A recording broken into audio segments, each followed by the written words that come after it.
Hey guys, it's Tyler, the Rustic Nerd Dad here. I'm going to be doing a review on the Zack Snyder's Justice League. As we all know, it was released yesterday. Um, I just want to get this out of the way. So this is going to be a review with spoilers. So if you're interested in a spoiler-free review, feel free to check out my other video. It does say spoiler-free in the title card.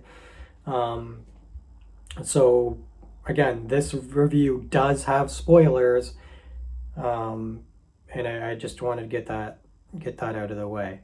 So if you don't care about spoilers, then you're all good. So I'm going to be starting in 3, 2, 1. So I took the full 4 hours to watch the movie. I thought the first just under half was pretty slow. Um, I understand the storytelling. Like the storytelling was great to me anyway, and the visuals were great. But the slow mo stuff, like constant slow motion, to me was beyond unnecessary. One or two times, cool beans. Makes sense, especially with the whole Barry Allen thing, saving Iris West from the car. Makes sense. But Aquaman and blah, yeah, like just, you've seen it most likely. It was unnecessary. That amount anyway. And then there was some odd music choices in my opinion. Again, this is my opinion. If you have a different opinion, that's cool. I'm not going to judge you for it. This is just from my point of view. So I thought there were some odd music choices. Not that I overly it's not like it ruined the film. It just kind of took me out of it for a second. Like I was kind of like, I'm not jiving with that. But again, still good. Like it didn't make me go, I'm turning this crap off. It was like, no, this is still a good movie. Like it started off worlds better in my opinion than the Joss version. The Whedon cut or whatever you want to call it. So, the I honestly think that the character development was so much better. I mean, with Cyborg and the Flash, like they actually had a part in the film. Like it made sense. Like to see that all that footage with Cyborg and the Flash was cut out. Like, are you friggin' kidding me, WB? Like, what were you thinking? Like, I don't understand. Like I know not everybody's a huge fan of the whole like Bruce and Diana thing, but and I know I'm gonna be jumping all over the place, but there's so much in my mind. But I really I dig that the Wonder Woman and Bruce thing. I mean, I'd be okay with that. You never know, especially with what they show later on in the film, with the Nightmare universe, which is oh man, I need more of that, and I'm sure a lot of others want and need more of that. That is probably like the best. But anyway, yeah, the tone, like, because basically the tone matches. You got Man of Steel. Even Wonder Woman, the first one was a bit darker tone. Batman versus Superman, darker tone. Character development attaching all the way through. And then this had a huge character development for Bruce, especially with, everything that he had been through before.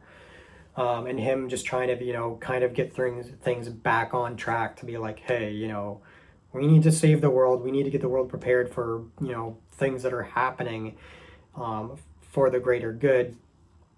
And, I know it kind of sounds like Marvel, Tony Starkish, but, let's get this out of the way. Comics wise, Marvel and DC have been piggybacking off of each other for years. So none of this crap of, oh, they copied it or they did this it's been happening for years. Get over it. But anyway, I enjoyed it. Like it was fantastic. I mean, personally, I really enjoy Ben Affleck's Batman. I think he captures, for me anyway, both Bruce Wayne and Batman collectively. Um, I mean, before this, you know, one Batman that I really looked to was Michael Keaton.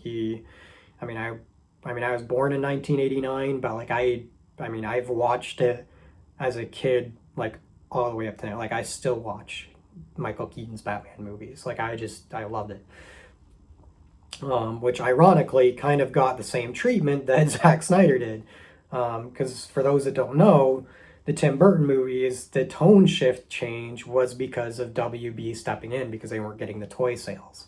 Stuff you can look up on Google, like it's true. That's why Batman Forever went super campy and brighter and then even more brighter with Batman and Robin. Gotta get those toy sales. But anyway. There's other DC stuff that you can actually look up that it's happened over and over and over where it's been cut because they weren't getting like toy sales and other stuff. But anyway, back to the review. So, you know, I really enjoyed, you know, how like the sequence of, you know, Superman being brought back. I really enjoyed, you know, I enjoyed how everything played out essentially. My only gripes really is the amount of slow motion and the odd music choices in different spots that almost didn't seem necessary. Like the pacing didn't really match what was happening in the scene. But that was essentially in the first hour and a half. Basically after that point, everything was just crisp. Everything, in my opinion, was just as it should have been and could have been for what Zack Snyder was trying to convey, and I enjoyed every minute of it. You know, when Cyborg, you know, gets that vision of what happened, like when they're going to resurrect Superman, and he gets a vision of what's to come. I was like, where is the rest of the nightmare? Where is it? We saw it in the teasers. We saw it in the trailers. Where is Joker? What is going on? So I thought it was clever having it at the end because basically it showed, you know, what was planned to come. But flipping back to you know, that Cyborg's vision, you can see, you know, the broken down like top of the Justice League building and where it actually says Justice League. And, you know, that goes to show Zack had an overall plan with Darkseid. He and the Justice League, like it was going to be established. We were going to get the building. We were going to get it all essentially. Basically leading up to this whole nightmare verse, and they even talk about the multiverse, like and you know, and even Barry talks about like, hey, you know, I'm kind of breaking one of my rules here to make this happen.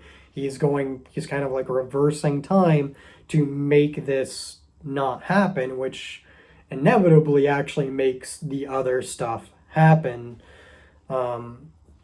which would have led to like just more, like multiverse, and you know, and in the Flash and the Flashpoint, and which we all know is already planned as a movie, but there would have been a deeper story connection, which we don't know how that's all going to play out now. I personally really hope that HBO, at least HBO and WB and AT&T do something together to make this happen, especially with the outpouring of positive reinforcement and positive ratings that Zack Snyder's version is getting. I would absolutely love to see more. And I mean, the fact that it has Deathstroke having a personal grudge, and it seems like, you know, Batman's the reason why he's missing an eye.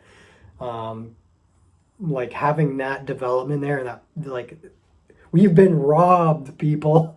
We could have had so much more, so much more. I mean, Ben Affleck was excited and he felt robbed.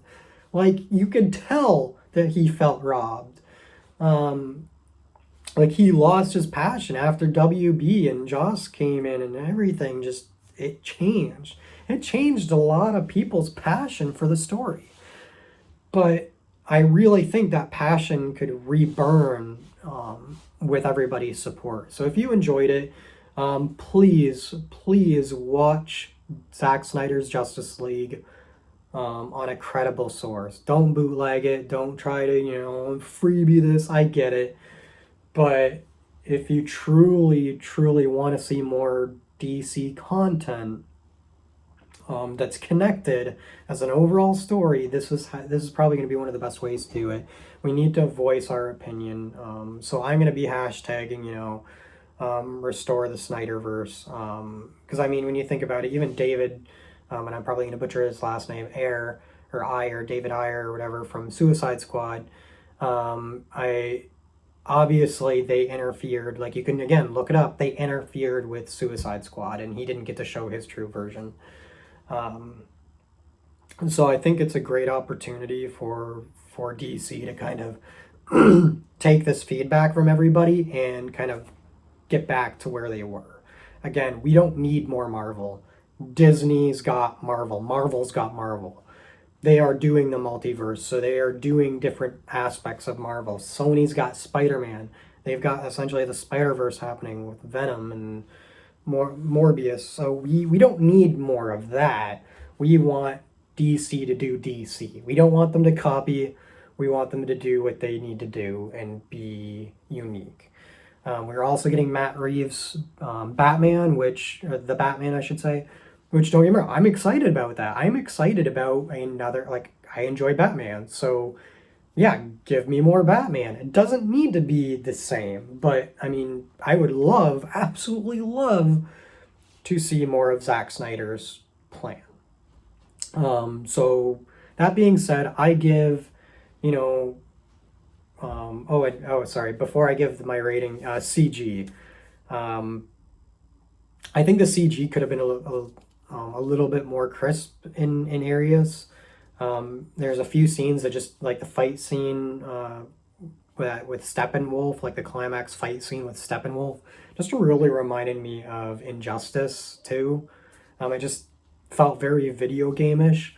I think there would have been opportunity to clean that up, especially if they hadn't friggin' wasted the money on doing what they did. They could have spent more money into the budget for cleaning up the CG, especially when it came to Martian Manhunter.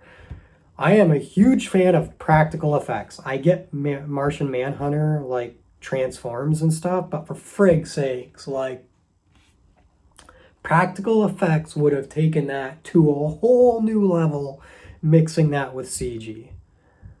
So I really think that there is a big opportunity there. So yeah, CG, slow-mo, and odd music choices kind of brought my score down. I give it a solid 8 out of 10. And I know that seems kind of odd. Like they seem like little things to be like, oh, why would you drop it 2 points? I think that there's still little things that character wise, I'm not 100% sold on. So that kind of takes away, but overall, like I wouldn't put it lower than an 8. I really enjoyed it. Fantastic film. I can't wait to watch it again. I'll either watch it in a half or I'll watch it in the 6 parts. The aspect ratio didn't bother me at all, as I understand. I watched it on a 52-inch TV. It's not a movie that I'd sit down and watch 4 hours on like a tablet or a small monitor. Like that doesn't make sense. It's a 4-hour long movie. It's like Return of the King length. Like if you watch Lord of the Rings, like you're not gonna sit and watch Lord of the Rings sitting at like a little monitor. You're gonna sit down, relax, and watch the film. That's what this is. It is a story, and it is unraveling before us. So again, 8 out of 10. Really enjoyed it. Give me more of that nightmare. Give me more of that Batman and Deathstroke interaction, and give us more of Batman and Joker interaction. That is what we wanted. That is what we want, WB. Give it to us, please. But anyways, thanks for sticking out my review. If there's anything that you'd like to add, or anything that you thought could have been done differently, again, I don't judge you for your opinion. I don't judge anybody. And please don't judge me. I think, and I'm not into this whole, this Batman's, I'm really not into this whole, this Batman's better, or this is better than, like, they've got their own universes, and they fit respectively in them. That's the way I look at it. So I'd prefer not to see any of that in my comments. But if you want to know more of what happened with Zack Snyder personally, and the Joss Whedon coming in, and Jeff Johns, and Ray Fisher, and even Gal Gadot, and many of the other just mess, you can Google it, you can find the articles, you can find all that. I'm not going to get into it, but it was an absolute mess. And what we finally got to watch yesterday was what we should have gotten in the first place. And when I say should, like, they had that footage ready to go, and they decided to butcher it. So this is the original. Anyway, thanks again for watching. I plan on doing some more reviews. Potentially, actually today as I'm recording this, it's Friday. The Falcon and the Winter Soldier comes out, so I might do a review on that. We'll see if I have time. But anyways, thanks for watching. Don't forget to follow, like, and subscribe, and I'll catch you guys soon. Thanks for watching.